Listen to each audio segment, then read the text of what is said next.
Review দেখো, এটা ATM, এখান থেকে টাকা তোলা যায়। এটা তুমি পারবে না, কার্ডটা ছেড়ে দাও।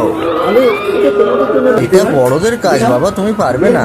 তুমি নাম্বার প্রেস করতে পারবে না, এই নাম্বারটা তোমার জন্য। টাকা বের হয়েছে।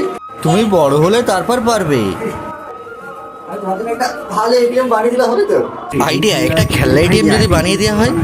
এটিএম খেলনাটা বানিয়ে দিয়েছি, এটা দিয়ে ওখানে পাঞ্চ করবে আর আমি এই পিছনটা দিয়ে টাকাটা আমি ঢুকিয়ে দেবো। দিলে ও কিন্তু খুব খুশি হবে মনে হয়। বাবা হ্যাঁ হ্যাঁ কার্ডটা ঢোকাও। হ্যাঁ ছেড়ে দাও ছেড়ে দাও, সুইচটা টেপো সুইচটা টেপো। কত টাকা তুলবে দেখো, দেখো টাকা বেরোচ্ছে নাকি দেখো তো।